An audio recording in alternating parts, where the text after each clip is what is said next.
Widarma jeung Umi anu ayeuna kari paduduaan sajongjongan dua nana ngabaretem bae masing-masing rada bareurat na kerek ngedalkeun carita teh. Pok nama asa aya anu ngagenok dina tikoro ngahalangan jalan pernapasan. Nepi karek nyarita oge karasana mani harese nakranan, padahal biasana mah itu ieu oge lancar naker mun keur kabeneran ngadarongeng teh. Komo Umi mah memang perbawana anu gerecek beuki nyarita beuki seuri datara tinggalin tinya kekek matak gantung dengeun nuker kabungbelengan mah ku Umi teh. Widarma maksakeun maneh miheulaan nyarita, tapi reg deui eureun diselang heula neureuy Ciduh. Tikoro teh karasana manis seuseut padahal bieu manehna mentas nginum Cipanas ngalologor tikorona. Umi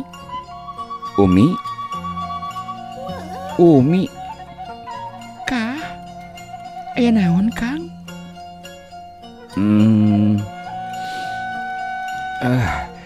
Sakedap deui urang teh bekal papisah Umi.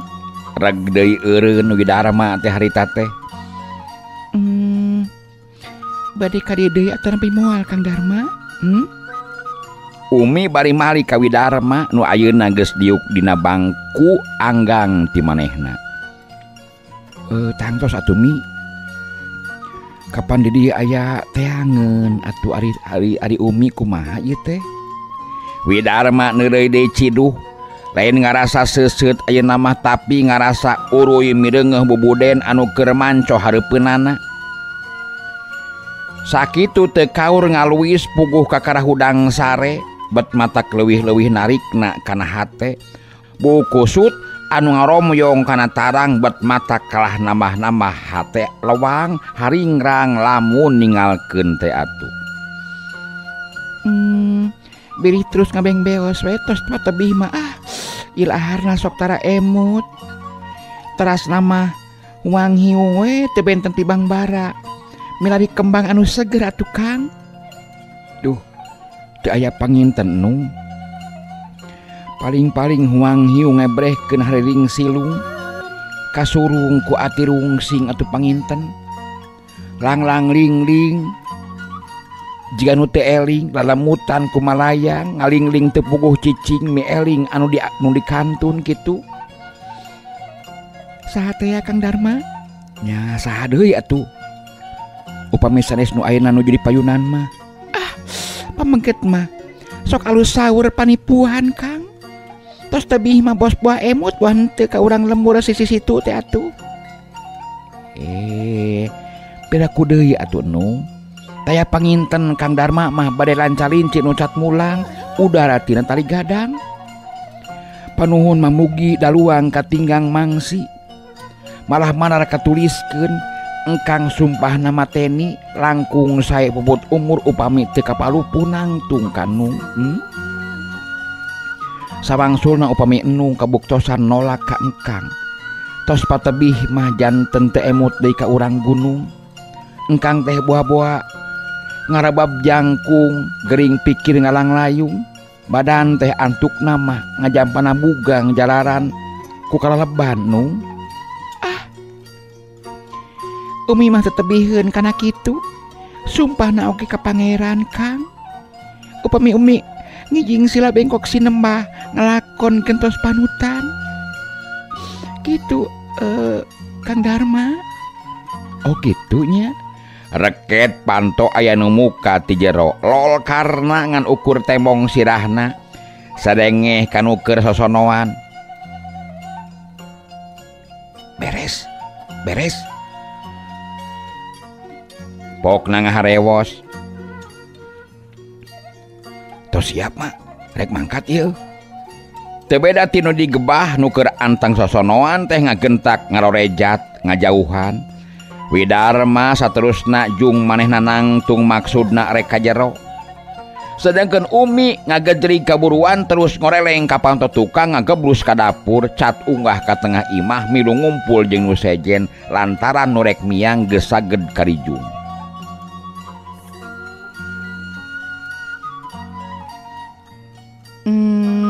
Ulah samewara di jalana barudak kade sing ati-atinya. Maeroh mapatahan kakarna jeung Kawidarma teu bisa panjang-panjang nyarita kaburu nyelek manten ku picerikeun anu geus ngagenok dina ti korona. Eta ge panonna mah geus beueus cari nakdak ngarasa sedih oge rek papisah teh. Omat karena Nana Darma sing inget kana papatah abahnya. Sing inget kade kudu digugu pepatah teh. Omat sakali di omat kade kudu sabar ulah getas harupakeun dek nangtukeun sikep teh nya kade ieu papatah ti abah omatnya nananya.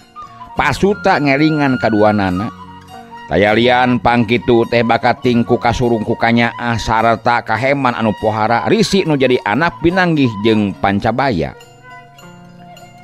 Nya nyuhunkeun pidoana be ti emak rawuh ti abah sareng mogi-mogi ulah kirang-kirang hapuntena ieu teh. Tina naon sikep simkuring ayeuna teh sareng Widarma karna bari nyolongkrong munyungan ka indung bapana. Widarma nya kitu deui Ki Obing jeung Busro sungsong pada sarasalaman amitan di tempat eta. Mirah Umi wayah nanya ku Kang Karna ditinggalkeun deui keun da moal lila engke oge bakal papanggih deui ieu teh apaan. Karna bari ngusapan ka adik-adikna sarua daripada cari nakdak berat rek ninggalkeun teh atuh. Mir, mugi-mugi sami wirujeng we atunya. Widarma sorana haros-hos teu bisa panjang-panjang nyarita. Kalieu supaya manehna malik ngabalirkeun beungeutna nyumputkeun cipanonna anu maksa nyurung kuy harita teh. Geus beres nu amit-amitan nu rek mariang jrat jrut tarurun Maeroh jeung Mirah katut Umi nganterkeun ka jalan ronaan. Sedeng Pasuta ngajajabkeun nepi ka tungtung lemur. Sajeroning laleumpang teh kabeh oge ngabaretem kawas anu taya picaritaeun. Padahal di jero hatena mah kabeh oge pada ngagolak noroweco teuing kaganggu ku ngahiliwirna angin subuh meureunnan nu tumrapna kana awak nyerecep nimulkeun rasa tiris anu lain lumayan. Eta we gado oge mani noroktok teu beda ti anu kabulusan. Eta mah kitu we na. Saurkeun ka Aki, abah mah teu tiasa ngajajabkeun kitu, nyuhunkeun dihapuntenna we kitu nya. Mangga destukeun pisan bah. Kitu we sing saralamot di jalan kade sing hati-hati. Urang teh boleh waspada nya. Kade ieu. Maklum atuh da karasa ku apa, karasa ku abah. Ai keur ngora mah sok kitu geuningan. Sok gancang kahual nafsu teh. Kade ulah ngalajur nafsu. Mun aya piamekeun kade ulah ditahannya urang teh. Wayahna kitu we titip pesen ti abah mah. Pasuta nyarita ka Karna barang geus tepi ka tungtung lembur teh.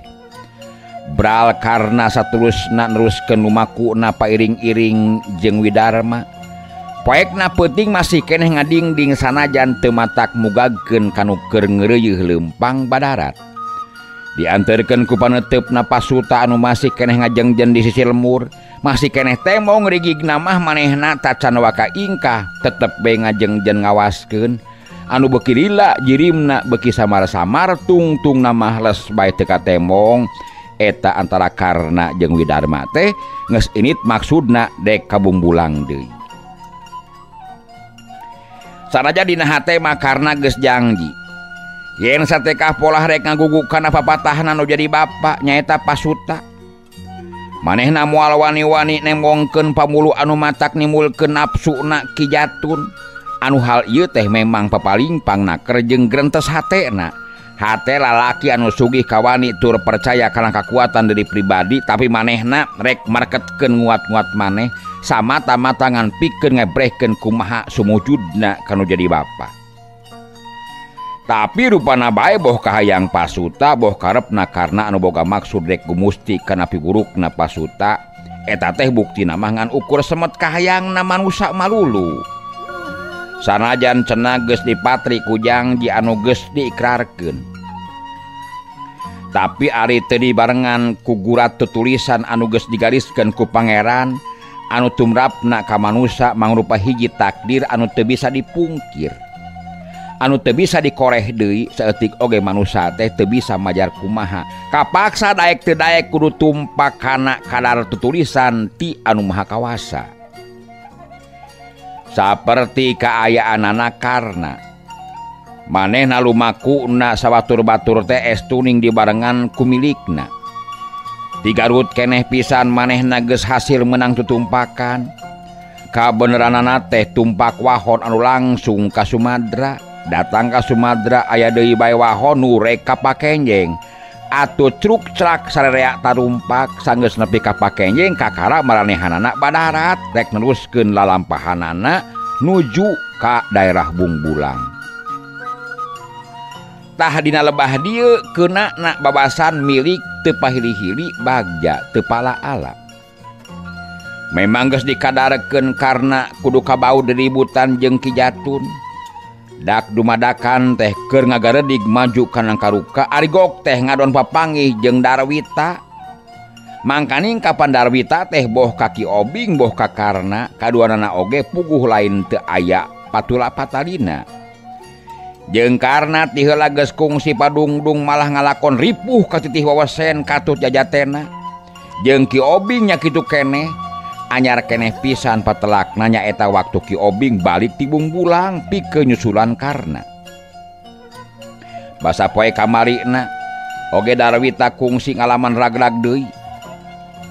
Sanajan kawanina mah masih keneh nedeng harita teh. Puguh saeutik oge tacan rumasa eleh. Malah matak nimulkeun kapanasaran deui pikeun nebus kakasoranana ka Ki Obing. Puguh we atuh barang srog papanggih teh panon Darwita mani buburi lengan teu beda ti mata heulang ruyuk bae. Ngebrehkeun ka ceceubna. Saruana jeung Ki Obing sanajan manehna rumasa ka titih pangabisana tapi ayeuna mah aya anelan boh Karna boh Widarma. Geus kanyahoan pangabisana teh lain lawan-lawaneun memeh dahar. Manehna sorangan geus kungsi ngalaman mun diukur dibanding-banding tangeh pisan masih keneh lukur tingkat pangabisana Widarma atawa Karna. Bepenelikan wae heulang ruyuk teh Busro. Disangka anak hayam beureun urang teh nya ieu teh. Disangka anak hayam sigana mah yo. Ki Obing nyarita ka Busro kaharti eta teh mangrupa sinir sampir. Bah. Tong sanal sinir setan. Ari ngaku jadi hayam jago mah maju sia ka hareup. Darwita geus teu bisa nahan amarahna sasat diukna teh sasat dikoa kuno sahanapeun pangartina puguh we ceulina asa disebit atuh. Leuh. Kongkorongokna mah harusna keur Busro geuningnya. Leuh. Ki Obing tetep nyarita mah ka baturna tapi ari panon meletet ka Darwita. Puguh we matak ngajadikeun tambah ngagugudugna nafsu Darwita. Alah. Kalangap sia begu. Ari loba batur mah hiap deuleu teng-tengkeun kabeh sia ilmuna na dikira ku sia aing teh bakal ngejat ha. Darwita pepeuleukkeuk naker wani soteh manehna nyarita kitu bade ku manehna geus kasurti. Pantar Karna atawa Widarma moal daraekeun main keroyokan oge mun dina derna manehna ayeuna petelak jeung Ki Obing guruna moal naon-naon lantaran ieu mah samata-mata ngarengsekeun pasualan pribadi. Lepas tina hal-hal anu aya patula patalina jeung Aki Mursid cenah lamun ayeuna boh Karna boh Widarma irubiung ku manehna bisa dibejakeun ka Ki Jatun yen dirina dikrepuk samata-mata manehna ngan rek nyang hareupan Ki Obing bungkul tapi kabuktianana manehna dikeroyok. Hal ieu teu saeutik matak ngajadikeun amarahna Ki Jatun. Ulah-ulah Ki Obing teh tangtu bakal meunang pangwarah tinu jadi guruna.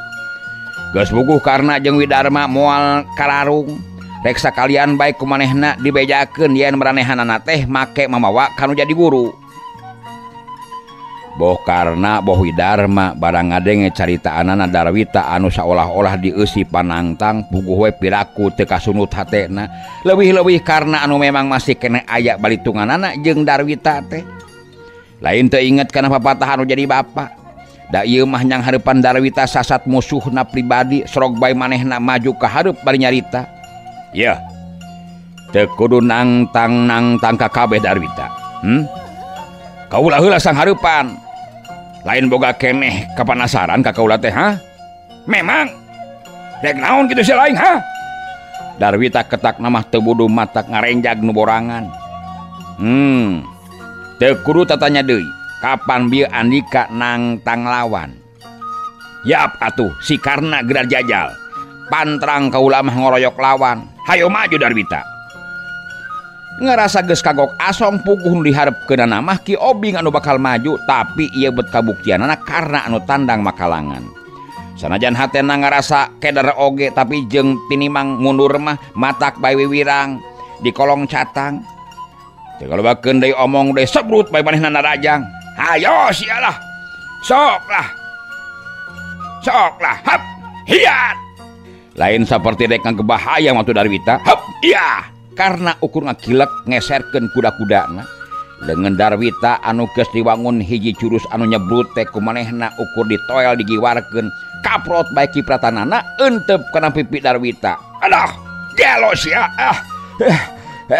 kurang ajar setan teh sia Darwita teu wudu menyurucud cimatana ramo-ramo karena karasana teu kira-kira peureusna tapi kakarasa kitu mah teu matak ngajadikeun gentar hate sanajan bari keneh baseuh ku cimata sarta jeung nyurulung leho monyetan tina irungna dius deui bae manehna ngirimkeun panonjokna rek notog dada sedengkeun leungeun kencana geus sadia dijadikeun cadangan pikeun ngahantem di mana gerakan lawan ngepeskeun panarajangna tapi memangna karena geus surti kana gerak tipu anu rek dijalankeun ku Darwita kalawan bari tetep mageuhan kuda-kudana peureub lawan anu ngadius teh kumanehna diantep sina nyuruntul kira-kira tinggal sasentieun deui das kumanehna dipeupeuh lebah pigeulangna pisan nu teu merapna ka Darwita boro-boro bisa ngagunakeun peureub cadanganana manehna anggur ngejat bari aduh-aduhan leungeun karasana asa potong hayo Darwita lain geula gunakeun leungeun kenca teh nah kalah ka ngadon paparengkelan ieu teh tak kabur sia Darwita bari ngahuh kumarurung nahan ka nyeri harita teh tapi memang na karena teu ngagunakeun tanaga sapinuhna sagedeng oge ka nyerina Darwita teh rerep ongkoh balas hantem ditiupan sajroning kitu teh karena mah ngajega bae bari imut ngagelenyu nu sejen atuh teu loba pamolah jongjon be narempokeun bari narahan napas masing-masing hatena mah teu wudu taya anu teu muji ka karna gerakanana kasida cepetna sarta manehna teu daekeun terus narajang sakitu Darwita keur paparengkelan teu beda ti monyet jengkoleun teh masih keneh wani nyang hareupan Darwita alah lengus teuing sia babi sok sia lah rasakeun kurang ajar hap iya Darwita ayeuna mah nekat sebrut deui bae narajang geus teu mikirkeun di kanyeri pikirna kumaha behna eleh meunang kumaha engke jeung tinimang ngejat mah leuwih hade ngababatang lantaran geus tangtu bakal nanangan wiwirang ari karna barang mireungeuh kaayaan lawan bet siga anu geus kalap kalawan ayem naker tapi bari dibarengan ku gerakan anu kasida kesitna manehna ngagentak ngalalepkeun badana jurelat kagigir dina gerakan simut ngejat bari teu poho nejehkeun dampal sukuna kana kekemplong tapi sakali ieu mah Darwita kasida ati-ati narikat manehna ngarempodkeun awakna ngarobah gerakan leungeun pikeun nimpuk dampal suku ngan orok kaya karena rikat ngejat jurelat malik terus luncat maksudna rek nekuk punduk anu jadi lawan Darwita ngarati yen pundukna dipikabutuh kudu jadi musuh sakilat manehna ngalegotkeun sirahna bari ngabadugkeun sikuna ka tukang sateka polah rek ngahantem dada atawa godo lawan anu posisi badanna harita aya di satu kangeunana tapi ari pikeun karna mah lain deui itu merapna manehna asa dibere hancengan anu uduhna keranan samemehna si Darwita kena kana sasaran dampal leungeun karena anu disangigirkeun geus ngajedak manten neungeul suku anu nyuruntul.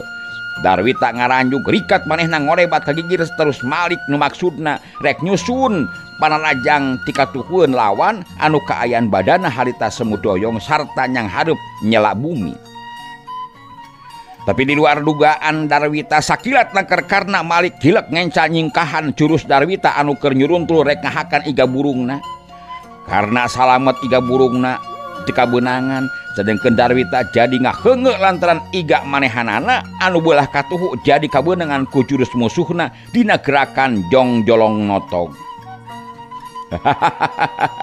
Kumaha Darwita? Masih kene sanggup nyang hareupan? Tapi Darwita jeung tinimang nemalan mah awakna kalah ka ngagaleong. Igeug kubrag bae manehanana namruk di sisi jalan. Empes di sisi jalan. Empes napas nareng hapranjug tapi ari panon mah mani pepenelikan ngareretan ka karna sawatur batur. Kurang ajar. Cukup heula atuh sakieu mah Darwita nya. Ngan bise bae ngarasa panasaran keneh sampeurkeun engke ka imah kaula. Kaula mah moal ka mana-mana ongkoh deui aki kaula keur gering apan. Yuk Widarma. Oge nu lainna bisi kaputingan di jalan ieu teh. Karna saterusna ngajakan init deui ret kaki Obing jeung kaki Busro ngisarahan kurindatna supaya arinit deui tidinya. Aduh, ya, sabatai amek kenapa jatun engke jika nama datang tu si Darwita teh bakal wawadul nu lain-lain ieu teh atuh. Ki Obing bari lempang sanyana mah hayang nyaho kumaha jero-jeroanana karna. Nah da abdi mah ngalawanan sote ka Darwita. Bongan we mani ngoak naker tadi geningan ieu. Karna ngawalonan bari tetep ngungkug lempang. Semuhun kok kitu teh mah. Jan karna ye namung ari nu ngadoni mah saha nu uning atuh. Ki Obing nyarita deui bangun anu kacida ngarasa hariwangna. Namung saur Abah oge pajatun mah tara ngabarerangan kanu teu aya patula patalina sigana mah. Ari urang bieu apan jelas dibutan soteh sareng Darwita. Semohon upami si Darwita teu ngadukeun namung upamina manehna ngawonkeun urang ka pajatun. Upamina bae jangkarna heug disebutkeun nangtang-nangtang ka manehna. Pidaku we manehna teu amek ulah-ulah engke ngajora ka bumi geura engke. Kumaha engke we Mang Obing. Kedah bae abdi padungdung sareng pajatun teu nanaon ari abdi mah. Ongkos sawajibna abdi bebela kanu jadi aki. Abdi diwarah teh ku anjeunna ngarah naon atuh. Nya eta kanggo bebela ka anjeunna dina sakalieun kata rajang bancang pakebu. Tak kitu maksud abdi mah Mang Obing. Karna ngajawabna pasti. Ngebrehkeun yen manehanana mah moal mundur sanajan kudu nyang hareupan Ki Jatun musuh akina oge.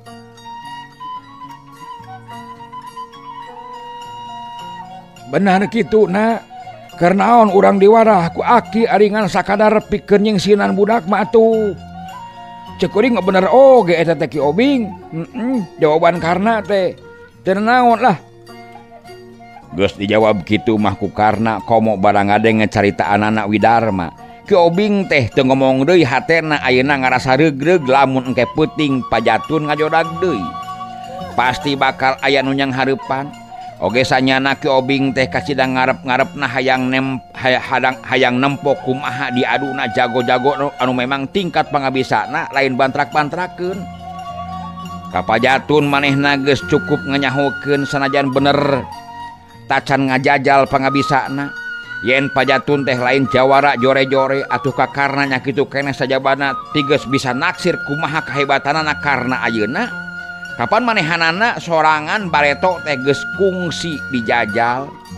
Nu dirasakeunana kacida eungapna cacakan harita karna teh dihurup tapi tetep we maranehanana anu medok.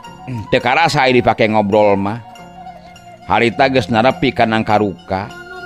Barang geus narepi ka nang karuka Busro mah pamitan ka sarerea yen moal terus milu ka Bumbulang cenah. Atuh sabada dinuhunkeun ku Karna katus Widarma leos we Busro balik ka imahna.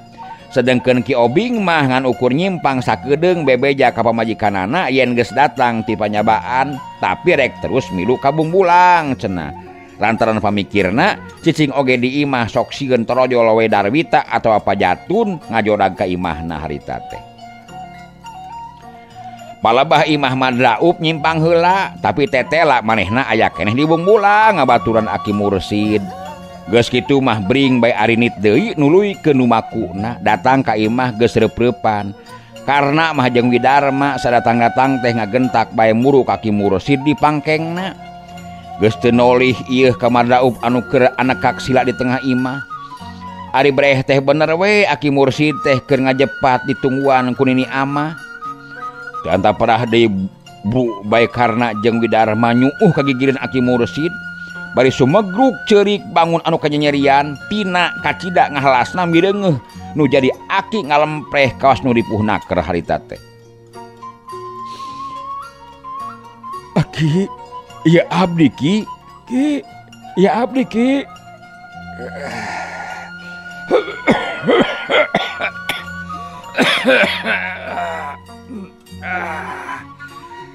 Cing cai teh ini ka dieu. Nu mana Ki? Daya tetap nyokotkeun. Alah. Haus ieu di Aki teh teu kuat. Alah.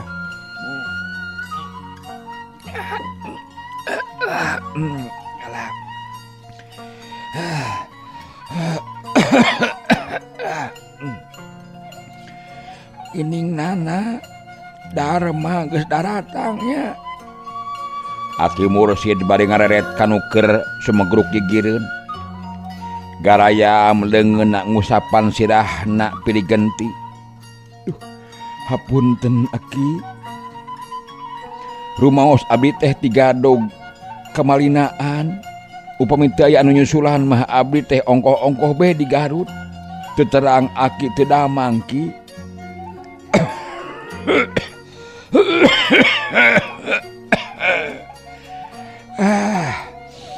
Cenah naon nana. Ongkoh da teu ripuh-ripuh teuing Aki teh. Ieu we hareeng dume kahujanan. Ari awak karasana menilung senaker ieu teh. Suku we cara rangkeul ieu teh Abah teh lah.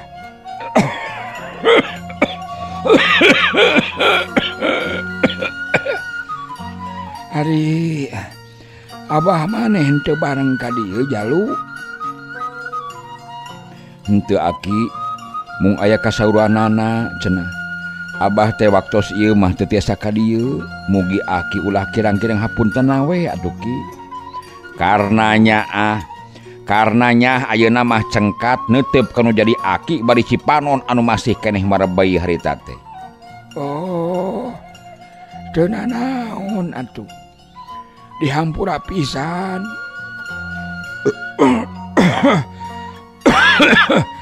Keun bae da Akina oge teu sabaraha ieu ripuh.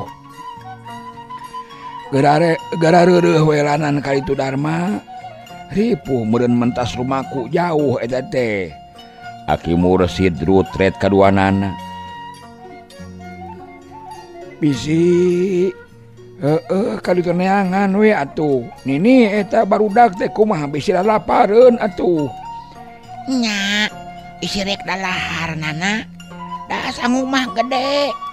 Ngan hoo. Deungeun we meureun anu eueuh teh. Cung ka ditu eusian heula geda ka ditu tuh. Nini Amah nemrong. Mangga Nini parantos lami Aki teh teu damangan Nini.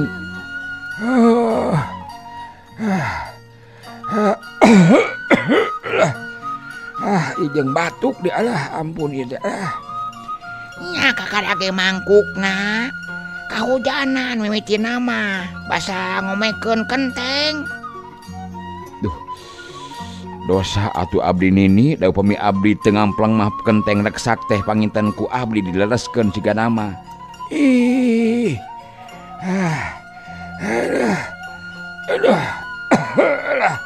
Aduh. Sok eungap ya lah. Geus kolot ieu dah batuk meureun ieu teh aduh. Heeh nyata ieu. Ieu mah geus kadar aki-aki kudu ngalakonan gering beureunan. Heueuh nana, kahujanan mangan jadi marga lantaran. Sanajan teu kahujanan oge ari geus kuduna gering mah. Moal bisa ditarekan deui. Anggur mah jung atuh karna. Dharma geura dalahar heula ka ditu. Nya, sok kali tu geura dalahar heula. Ari Ki Obing teu milu deui ka dieu ye teh. Aki Mursid bari netep ka karna ret deui ka Widarma. Memang mun ditengetan mah teu sabaraha geuringna teh. Ngan ieu mah bubuhan geus kacida kolotna jadi gering saeutik oge mani jiga nu ripuhna keranan Aki Mursid teh. Ka dieu deui sami eta Ki Obing oge. Itu nuju di tengah bumi Ki, nuju caralik sareng Mang Raup.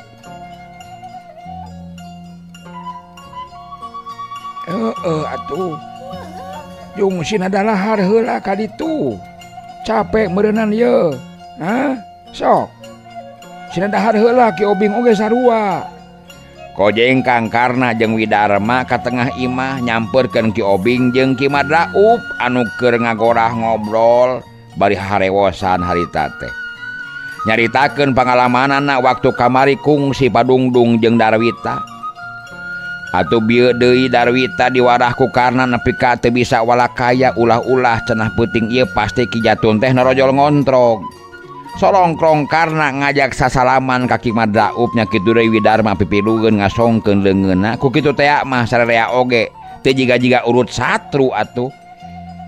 Dina umakuna teh estuning itu ieu oge darehna keranan. Komo ti pihak Karna mah puguh Ki Madraup jeung Ki Obing teh geus kasaksi sakitu kabelaanana kanu jadi akina. Sabot Karna jeung Widarma mari lu ngobrol teu karasa bedug magrib disada. Adu geus teu ngurus di kacape. Sarerea ting koloyong kacarai daratang ti cai kulutrak deui nini amah kaluar beres salat magrib kakara dalahar ngariung harita teh. Deungeunna ukur sambal tarasi dicoel ku peuteuh selongora. Teu wudu nutas nyaraba teh mani ngalimed pisan. Ki Madraup mah ukur nanga puguh manehanana mah mentas cikeneh pisan daharna teh. Aki Mursid kadenge gereyemna dipangkeng kawasna bae keur wiridan. Teu kacai di dinya we tayamum Aki Mursid mah.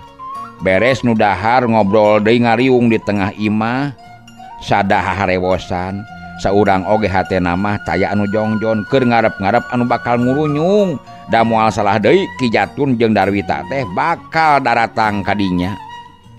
Ki Madraup jeung Ki Obing mah rupana bae ngarasa pawureunaker da eta we bedogna mani teu leupas tina cangkengna. Ari Widarma mah bedogna digantungkeun kana paku anu napal dina tihang. Karna nya kitu deui katempona tenang pisan ruyung kawungna disaranekeun sisi bilik di juru deukeut panto. Di arep-arep ampir nepi ka tengah peuting taya jol bae datang geus karuhan kitu mah goledag bae sarare ngagoler di tengah imah. Teu lila jep kaayaan di jero imah teh jempling iwal ti sora anu kerek patemalan. Nu tiluan anu keur nyalegrek teh da ari Ki Madraup mah gawena ngan ukur kukulisikan. Manehanana mah kacida hariwangeunana sok sieun dibongohan. Tapi ari lila-lila mah manehna oge teu karasa deui reup bae peureum nu dipangkeng nyaeta Ki Mursid jeung nini amah geus teu kadenge batuk-batukna acan ayeuna mah. Sedengkeun lampu cempor di tengah imah caangna mani madeke tetet lantaran memeh ngagoler teh dileutikan heula tara betah sare cenah ari caang mah. Istuning jongjon peuting harita mah ka imah Aki Mursid teh eueuh gangguan naon-naon. Isukna Aki Mursid ka tembong rada jagjag. Eta we atuh geus bisa hudang. Sila anekak dipangkengna. Tacan pangangguran ka tengah imah. ku kakarasa kitu oge nempokeun mah nu nempokeun mah geus kacida ngarasa bungahna. Puguh panyakitna teh teu sabaraha ukur saresma ditambah ku batuk. Tapi ayeuna mah batukna geus jempe. Awakna geus rada-rarep teu nyebreteng panas. Kasurung ku kabungahna meureun pedah incuna ayeuna geus datang deui ka imah. Harita teh Ki Madraup jeung Ki Obing tacan wanieun ingkah hayang nyaho heula kumaha pamustunganana. Ongkoh rek balik oge ngarasa pawur sieun Ki Jatun ngajodag ka imahna. Anu matak satungtung tacan puguh boleh hideungna mah leuwih hade mending cicing bae sagawe-gawe di Aki Mursid. Tenang-tenang kana pikiran lantaran aya anu ngajagog aya nu dijagogkeun kitu pamikir eta dua jelema teh antara Ki Madraup jeung Ki Obing. Sapanjangna beurang saurang ge taya anu ingkah ti imah. Ki Jatun tetep teu mol-mol. Nah atuh ari repoek tekung silila ari kurunjung teh nu diarep-arep ti peuting kemari keneh ayeuna norojol. Tapi gura-gerona teh ayeuna mah lain ka Aki Mursid tapi ka Karna. Lah, datang deui Ki Jatun teh ieu teh nya.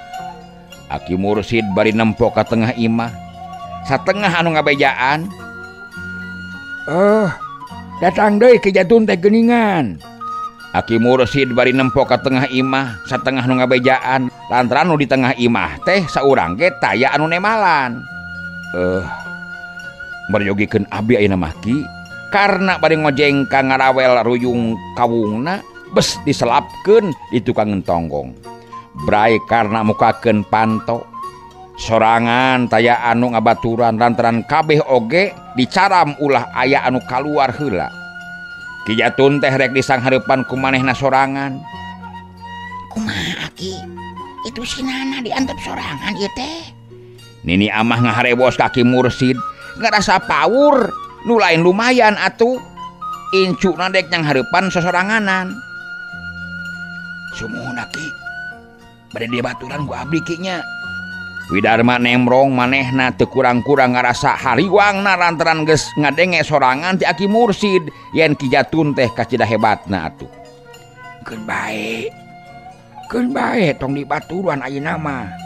Tapi lamun engke geus prung kakara urang dempo nya. Aki Mursid ngahulag kana karepna Widarma.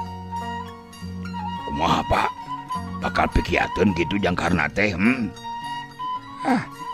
Kumaha darna we angin Gusti anu nangtukeun eta mah Madraup mah. Aki Mursid ngajawabna pikiraneun tapi jelas lamun nitenan paromana mah Aki Mursid teh bangun anu gede pisan harpanana yen Karna anu bakal unggul. Mangga calik Pak Jatun. Ieu kaula anu ngaran Karna incun Aki Mursid ieu teh. Memang kaula geus nyaho Karna ha? Nuhun atuh. Mangga calik atuh. Awon ngadeg di luar mah. Karena teu malire kana sikepna Ki Jatun waktu harita. Ya, lain rek nganyang kaula mah Karna. Pangna ayeuna datang nyaeta rek ngabalitungkeun ucap-ucapan andika kamari ka murid kaula. Oh, kadarwita. Mangga sayagi ayeuna Pak Jatun ngadangukeun keterangan ti abdi. Karena ngasongkeun pananyana manehna masih keneh ngajegan nangtung dina golodog tacan nincak kana taneuh. Teu perlu. Kasalahan andika ka diri kaula geus natrat. Geus natrat ieu teh. Kasalahan andika teh Karna. Oh, sae atuh. Ceuleng. Karna luncat sakolepat geus aya di hareupeun Ki Jatun nangtung ngabedega. Para siswe si Mursid ieu mah nya. Kaula memang incuna tuh da. Karena meh-mehan teu kuat nyanet nafsu barang ngadenge ucap-ucapan Ki Jatun ka akina manitaya bemakrama pisan. Jelas kang musuhna teh. Ku kituna ayeuna manehna jadi nekat. Ki Jatun teh rek disanghareupan sagemblengna eleh meunang kumaha engke pokona manehna geus ngebrehkeun kabelaan kanu jadi aki. Ya, karena naon sababna nu madak Andika pipilueun kana urusan kaula jeung Aki Andika? Nah memang si Mursid teh geus teu wanieun yang hareupan ka kaula ha? Ketakna Ki Jatun memang bener-bener pikagimireun atuh. memang kaula incuna ieu teh. Sanajan gitu. Tapi ieu memang urusan pribadi kaula. Jeung Aki Andika karena Andika misah badan misah nyawa jeung si Mursid. Saeutik oge teu perlu pibilueun. Ngarti deuleu Ki Jatun mani nyereng-nyereng bae kawasna hayang kerakop nyamualkeun atuh ka Karna teh. Oh. Tapi Andika oge ulah poho. Ulah poho Jatun. Maaf. Ayeuna kaula kapaksa nyebut ngaran. Daging kaula sarta getih kaula nu ngalir dina badan kaula eta teh sabagian tina daging sarta getihna Aki kaula. Jelas. Hade sia Karna. Hade ari kitu mah. Tampanan Karna. Hep, ya. Sakilatna keur Ki Jatun nyabrutkeun jurusna rek notok dadana Karna, tapi Karna anu memang leuwih awas kana gerakan Ki Jatun teu eleh gesit manehna ngagilekeun badanna harita teh pikeun miceun panonjok. Tapi tetela gerakan anak Ki Jatun teh luar biasa. Nyaho yen panimpugna anu mungaran ngalaman poos sakilat leungeun kencana ngablesur ngabarengan narikna deui leungeun katuhuna anu tadi gagal. Tapi karena oge ayeuna tembong kahebatanana dina nyingkahan panarajang lawan bade ngalelepkeun sirahna dina gerakan sero nyusup leungeun katuhuna rikat ngahadang di luhur pikeun nyalametkeun sirahna.